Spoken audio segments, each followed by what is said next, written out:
Here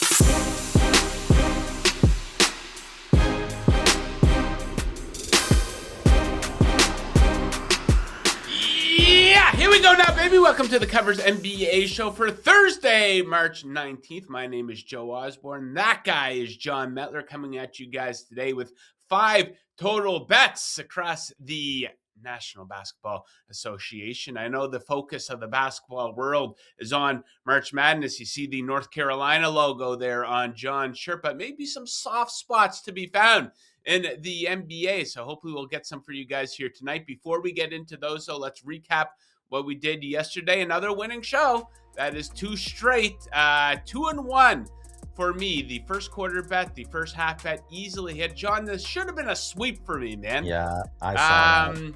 So I was looking at a sweep, but the Blazers, they really took their foot off the gas. They were outscored by 11 in the fourth quarter against the Pacers. They were up by 22 at one point in the fourth. So that really stung for me. I got some CLV of about 2.5 points on that as well. That did not help me in any way. You go 1-1, but profitable because you hit a plus money prop there. Any big thoughts, takeaways on your performance last night? We were fortunate to get the Emmanuel quickly assist because we went all over and they were up by like 30 points and he was only at about I think he was about 20 minutes. I'm like, is he coming back into this game? And then he came back in for like 4 or 5 minutes. He picked up, I think, 3 assists, landed on the 7, which was the alt over. So we got really fortunate because I think I had him projected for about like 32 minutes. He only played 25. So to hit the alt over in limited minutes, that was pretty solid. Reed Shepherd was on the hook. The Rockets, big wins for the Lakers. Opposite direction for the Rockets here. Hell yeah. How about those red hot Lakers? More on them momentarily, but let's get right into the action. Let's start things off with my trend of the day. Let's go back to another first half bet here. Let's go to San Antonio for this one. Suns in town. We're going to take the first half over 116.5. The reason why, the Spurs have gone over the first half total in 10 of their last 12 home games. They're coming out strong regardless of location. They're second in first half scoring over their last 10 games, coming in at 63.5. Suns not far off, 59.1 for them in that stretch. Both of these teams are excellent offensively here lately. Second and fourth in offensive rating over the last 10 games. Also, to support this bet, the Suns are one of the worst first half defenses in that span, so don't be surprised if the Spurs put up a really big first half total here at home. Standout stat, first versus fourth in 3-point shooting percentage over the last 10 games. So let's hope they each make it rain here in the first half and go over that first half total of 116.5. Okay, off to John for a trio of bets. LeBron returns to Miami. I don't know if we're going to see him, though. Second of a back-to-back. The Lakers are hot. Maybe they might decide to sit him, rest him here tonight. But either way, we have the Heat, small favorite here, 2.5 points. The Lakers, hottest team in the NBA here right now. But you're going to take the Heat to cool them off. Yeah, I'm going to take the -2.5 with the Heat. This is very much about the spot in the schedule here. It does kind of feel like a schedule loss. You're flying from Houston, second night back-to-back. It's 3 games in 4 days. Not all back-to-backs are equal. The one they're on is very tough. Like those first 2 games were against the Rockets. You saw Austin Reeves, Luka Doncic. They both played 40 minutes and they both played elevated minutes. LeBron was at his average. Like it's not like these were back-to-backs where maybe the starters was a blowout. They only played 25 minutes. These guys were playing elevated minutes. Big games against the Rockets. Now you're flying to Miami second night back. It just feels like a really bad spot. And like you're saying, I think there's an edge with all these guys playing.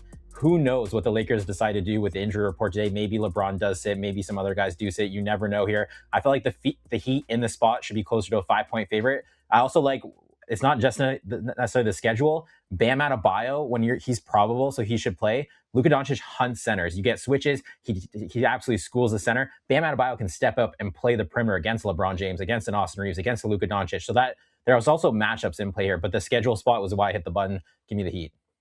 Okay, next up, let's try to hit on another plus money assist prop. This time, Paulo Banchero over 5.5 assists, plus 126 against those Charlotte Hornets.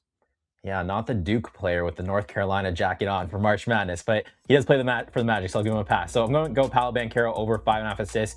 You look at his like recent stats here, last 5 games, he's averaging over 12 potential assists. He's the point forward. Everything's running through him. You look at the matchup, you got the Charlotte Hornets. It's an important game in the Southeast Division. The Magic, they've lost 2 in a row. There's no reason the minutes shouldn't be there for Paolo Banchero tonight. Like the division matchup also like amplifies that. And then you look at more specifically like the basketball side of it. Moussa Diabate, he plays a drop. He's going to have to protect the rim against Banchero in any pick and roll actions or any actions going downhill. You can't just give Banchero up layups. And if that's the case, the wings should have to pinch in to help. I don't think it's Diabate stepping up to take away the mid-range jumper. The wings got to take that away. If they're taking that away, you're throwing skip passes to shooters, and that is what I think is really beneficial for Banchero right now with this lineup. You got Tristan Da Silva in there as a shooter, also working with Desmond Bane. Him and Desmond Bane are playing really, really well together. Just I feel like the matchups line up here, and it's a great price, plus 126 for the over 5.5 assists. Okay, next up, the eyes of the basketball world will be on Sacramento tonight. What a beautiful looking game here with the 76ers and done. Ugly game, but maybe a beautiful betting opportunity. VJ Edgecombe, he has a point total of 21.5 points, and you like the over on this one. Yeah, it's yeah, as much as you joke about it, I think if you're the Philadelphia 76ers coaching staff, you need the win tonight. Like you're reeling, you don't have your guys. This is the win you have to have. And I would just be shocked because Edgecombe hasn't played many minutes in some of these games because they've been getting blown out. This has to be like 35 plus minutes, 20 plus shots. You have the ultimate green light. We need you to score. We have to pick up this win against the Sacramento Kings. So this bet just really comes down to the usage of VJ Edgecombe. And then, I mean, the matchups you look at, like, is Maxime Renaud going to stop him at the rim? He's super athletic. He can get downhill. The Kings don't have any point of attack defenders. I think you line all that up. 21.5 looks like a big number for him. He's more than capable. He's shown that stat before, and the usage should just be sky high. There's no reason it shouldn't. So give me the over for VJ Edgecombe. Okay, it's now time for the Covers 5-star prop projection of the day. Head on over to covers.com for prop projections across a whole lot of different markets in the National Basketball Association. This one very easy to get behind. I bet it right away as soon as I saw the model likes Derrick Jones Jr. under 13.5 points, projecting a total of 10.4 for him versus the Pelicans. Now, you take a look at the game logs, very easy to make a case for this one. He's gone under this in 6 straight games, including last night. 4 points in 29 minutes against the same Pelicans team. I know it's likely that a couple guys out here for the Clippers. What do you think of this one, John? Are you going to hit the bet button on Jones going under? I think this is interesting because we just went off of Edgecombe. We're talking about guys are out, usage climbs. And I said he's more than capable. I don't think Derrick Jones Jr. is someone who, people are out, usage climbs. I don't think he's an isolation scorer. I think he's someone who works off Darius Garland, who works off Kawhi Leonard. So when you take those guys out of the lineup, can he just go hunt his own shots? I don't think that's the type of player he is. The flip side is like Edgecombe is. So when you're talking about, I feel like that number got inflated because you're assuming some guys are out. He'll see more minutes. He'll get more shots. I just don't think that's his game. I don't think he's capable of that. So I'd like the under. Yeah, for sure. Okay, a lost season for Giannis and the Milwaukee Bucks. The drama continues. Shams tweeting out yesterday, the Bucks want Giannis to shut down for the remainder of the season after his latest injury. I think he's been injured 5 times already this season, and the team, they're not making the playoffs. The writing is on the wall. Giannis has refused the team's request and wants to play again, sources tell ESPN. There have been multiple meetings over Giannis' status in the last 24 hours. He injured his knee, and a disagreement has ensued between the sides whether it is best for him to return, sources said. So I think that this is wrong, John, on so many levels. If he thinks he's healthy enough to play, you should put him in the lineup. He should be out there on the court. I don't even believe the Bucks don't even own their first-round draft pick this year. So I think that's completely ripping off the fans. If you're a season ticket holder of the Milwaukee Bucks, you want to watch Giannis play. On the other level, both sides have botched this so incredibly badly. Like, the Bucks do not want to trade Giannis. They should. And Giannis has been tiptoeing around this, trying to be a nice guy about it for about 2 years now. So if you're the Bucks, you got to look at what happened in the NFL. The Raiders finally said, okay, they relent. They trade Max Crosby to the Baltimore Ravens. Guess what? Damaged goods. They took a look at him and they said, we don't want him. I think he a knee injury or something along those lines. Do you know how many wins the Milwaukee Bucks have over the last 3 seasons with Giannis in the lineup? 1 win. I think he's 32 years old now. Do you think Giannis is going to get healthier with age. So his trade value, it's shrinking and shrinking with each passing day, it would appear here. And it's I'm kind of contradicting myself a little bit, because one thing that I do not like about the NBA is Kevin Durant says, okay, I want to trade. I want you to trade me to the Phoenix Suns. And they grant him that. Okay, I want to trade. I want you to trade me to the Houston Rockets. And they grant him that. But we've seen James Harden do the same thing. At least they're straightforward about it. Don't tiptoe around it. Pull the Band-Aid. I think it's going to be too late here. Do you think, is he going to be on a different team here, John, at this time next year? This is driving me nuts. I like Giannis, but he has botched this so incredibly badly. I think what you bring up there is a good point, because I think Giannis more than like maybe a James Harden has earned the right to say this is where I want to go to, and to step up to a front office and be like, it's over. I want to be traded. I've been here for a long time.